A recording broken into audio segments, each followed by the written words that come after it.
मरियम नवाज की तुर्किया की खातून अव्वल से मुलाकात हुई। तुर्किया की खातून अव्वल ने वज़ीर आला पंजाब मरियम नवाज का खैर मकदम किया। दोनों रहनुमाओं का एक दूसरे के लिए नेक तमन्नाओं का इज़हार।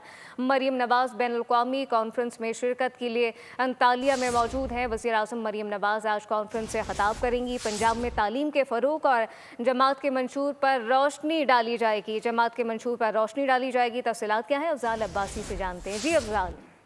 जी बिल्कुल, वज़ीर आला पंजाब मरियम नवाज शरीफ की तुर्किया की खातून अव्वल मोहतरमा अमीन एर्दोआन से मुलाकात हुई है। मोहतरमा अमीन एर्दोआन ने वज़ीर आला पंजाब मरियम नवाज का खैर मकदम किया। मोहतरमा अमीन एर्दोआन ने तुर्किया का दौरा करने पर वज़ीर आला पंजाब मरियम नवाज का शुक्रिया भी अदा किया। वज़ीर आला पंजाब मरियम नवाज शरीफ ने तुर्किया के दौरे की दावत देने पर खातून अव्वल अमीन एर्दोआन का शुक्रिया अदा किया। दोनों रहनुमाओं ने एक दूसरे के लिए नेक तमन्नाओं का इजहार किया और वज़ीर आला पंजाब मरियम नवाज शरीफ डिप्लोमेसी फोरम 2025 के तहत मुनक्किदा बैनुल-अक़वामी कॉन्फ्रेंस में शिरकत के लिए गुज़िश्ता रोज अंतालिया पहुंची थी और वज़ीर आला पंजाब मरियम नवाज आज इस कॉन्फ्रेंस से खिताब भी करेंगी। डिप्लोमेसी कॉन्फ्रेंस के उन्वान तक़सीम दुनिया में मुस्तक़बिल की तामीर, तालीम, तब्दीली लाने की एक ताकत रखा गया है और वज़ीर आला पंजाब मरियम नवाज शरीफ सूबे पंजाब में तालीम के फ़रोग़ के लिए अपनी हुकूमत के इक़दामात और अपनी जमात के मंशूर पर रोशनी डालेंगी और पंजाब की सीनियर सूबाई वज़ीर मरियम औरंगज़ेब भी वज़ीर आला पंजाब मरियम नवाज शरीफ के हमरा हैं।